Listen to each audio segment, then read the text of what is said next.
9 मई 2025 को सरकार ने ओबीसी आयोग का गठन किया था। तो 3 महीने के अंदर ओबीसी का इकाईवार ग्राम पंचायत, नगर। डोटासरा का बीजेपी पर बड़ा हमला, बोले चुनाव टालकर लोकतंत्र और ओबीसी समाज से हो रहा विश्वासघात।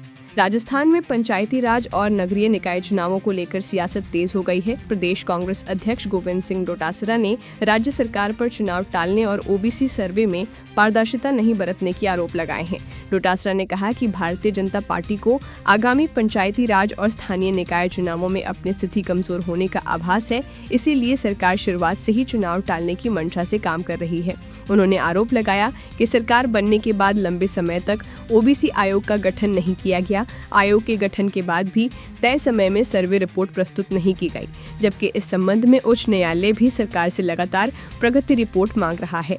डोटासरा ने कहा कि संविधान के अनुच्छेद 243 और 243 के अनुसार स्थानीय निकायों और पंचायतों के चुनाव समय पर कराना सरकार की संवैधानिक जिम्मेदारी है। उन्होंने आरोप लगाया कि चुनाव में देरी लोकतांत्रिक व्यवस्था को कमजोर कर रही है।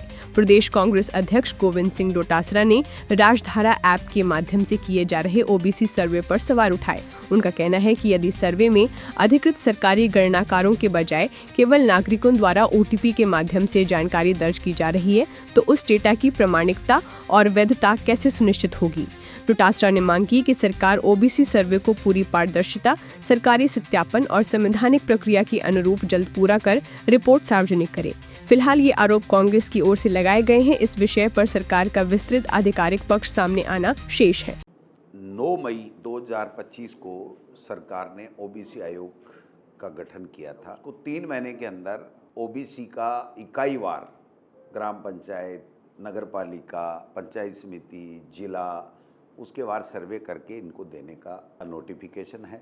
सरकार बन गई थी दिसंबर 2023 में। 10 महीने बाद में पंचायत राज के चुनाव भी होने थे, सरपंचों के भी, 59 नगर निकाय के चुनाव भी 9 महीने बाद में ही आ गए थे। सरकार बनते ही इन्होंने जानबूझ करके ओबीसी आयोग की गठन नहीं किया।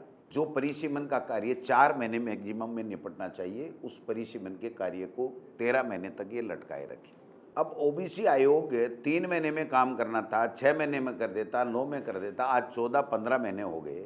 हाईकोर्ट भी बार बार इनको कह रहा है आप क्यों नहीं कर रहे हो, आप चुनाव क्यों नहीं करा रहे हो। 73वां और 74वां संविधान संशोधन के बाद में 243 और अनुच्छेद 243 के मुताबिक 5 साल जिस इकाई को हो गए, उस इकाई का नगर निकाय और पंचायती राज का चुनाव अनिवार्य रूप से इनको कराना होता है, जो ये नहीं करवा रहे हैं। जो नया खेला शुरू किया, हाईकोर्ट ने जब कंटेम्प्ट लग गया, इनको 21 जून तक ओबीसी आयोग को रिपोर्ट देने के लिए कह दिया। बार बार चुनाव आयोग 6 महीने से ये कह रहा था हमको संसाधन नहीं दे रहे हैं, हमको डाटा सरकार उपलब्ध नहीं करा रही है, हमको बाबू नहीं दे रहे हैं, हमको कंप्यूटर नहीं दे रहे हैं, हमको बैठने के लिए जगह नहीं दे रहे हैं। सरकार की मंशा साफ और स्पष्ट थी कि ओबीसी आयोग काम नहीं करे और हमको ये चुनाव नहीं कराना पड़े और हम बचते रहें। ओबीसी आयोग ने एक कवायद की है और कहा कि 15 दिन के अंदर हम ये डाटा एकत्रित कर देंगे। उसमें राजधारा एक ऐप इन्होंने लॉन्च किया है कि राजधारा ऐप के माध्यम से कौन ओबीसी में है, कौन नहीं है, इसका वो किया है। उस राजधारा ऐप में 2 ऑप्शन हैं, गवर्नमेंट का ऑप्शन है और एक वो सिटीजन का ऑप्शन है। इन्होंने बीएलए नियुक्त किए, प्रगणक नियुक्त किए, वो गवर्नमेंट के अंदर अपनी आईडी मैपिंग कराते और वो अगर इस सर्वे का डाटा भरते तो उनकी जिम्मेदारी भी होती और वो ऑथेंटिक भी होता। लेकिन उस ऑप्शन को तो इन्होंने लॉक कर दिया, बंद कर दिया और सिटीजन का ऑप्शन चालू कर दिया। तो सिटीजन का ऑप्शन चालू करने से क्या है कि कोई भी सामान्य व्यक्ति कुछ भी डाटा उसमें भरेगा, उसके पास उसका मोबाइल नंबर जब लोड करेगा, अपलोड करेगा, तो उसके पास ओटीपी आएगा और ओटीपी के आधार के ऊपर वो उसकी कास्ट भर सकता है। यानी सरासर बेईमानी। इसका प्रगणक से कोई संबंध नहीं है, सरकारी कर्मचारी बीएलओ से कोई संबंध नहीं है, उसकी कोई जिम्मेदारी नहीं है।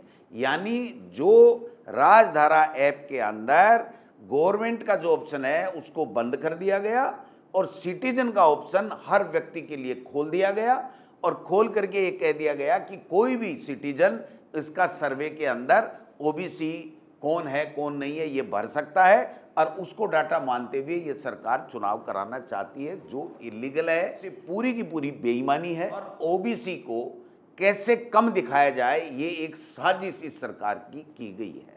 चुनाव नहीं कराना समय के ऊपर, संविधान की अवहेलना, कंटेम्प्ट ऑफ कोर्ट करना, कोर्ट की अवहेलना, और अब गवर्नमेंट की तरफ से खुला छोड़ दिया गया उस ऐप को कि आप मर्जी जो भरे, मर्जी जैसे करें। और जो ट्रेनिंग परसों निर्देश दिए गए और जो ट्रेनिंग कल दी गई, उसमें सरकारी अधिकारियों के द्वारा साफ कहा गया है कि इस बात को गुप्त रखना है। प्रगणक का कोई काम नहीं है, हमने केवल प्रगणक दिखावे के लिए नियुक्त किए हैं। पोर्टल के ऊपर, ऐप के ऊपर सिटीजन जो ऑप्शन है, उस ऑप्शन में कोई भी भरे, आपको तो डाटा पूरा करा करके ये 15 दिन में काम को निपटाना है। यानी शुरू से बेईमानी, और अब तो उस सर्वे में भी बेईमानी आ रही है। मैं समझता हूं कि ये राजस्थान की जनता माफ नहीं करेगी इनको। और आपने देखा होगा महाराष्ट्र के अंदर जो लोकल बॉडी के चुनाव थे, उसमें सबके फार्म ही कांग्रेस वालों और विरोधियों के सबके फार्म ही कैंसिल कर दिए। तो क्यों नहीं आगे पूरे देश के अंदर ये चुनाव कराएंगे, उसमें इस तरीके के धांधली क्यों नहीं करेंगे। तो ये डबल इंजन केवल संविधान को तार तार करने के लिए, ये संविधान कानून को न मानने के लिए ये डबल इंजन बनी है, इसके अलावा नहीं है। तो ओबीसी आयोग के लिए सरकार से मेरी मांग है कि जो ये ओबीसी का डाटा भरा जा रहा है जो राजधारा ऐप के अंदर, उसको प्रमाणित कौन करेगा, वो सरकार बताए कि प्रगणक के हस्ताक्षर होंगे क्या, उसकी आईडी से मैपिंग हुई है क्या। अगर उसकी आईडी से मैपिंग हुई है तो उसकी जिम्मेदारी होगी एक सरकारी कर्मचारी की। अगर उससे मैपिंग नहीं हुई तो सरकारी कर्मचारी की जिम्मेदारी नहीं है। तो यानी बेईमानी करके इस तरीके का काम किया जा रहा है, जो बिल्कुल कांग्रेस पार्टी उसके विरोध करेगी और इनको मजबूर करेगी। कोर्ट में भी घसीटना पड़ेगा तो कोर्ट में भी हम लोग ले जाएंगे।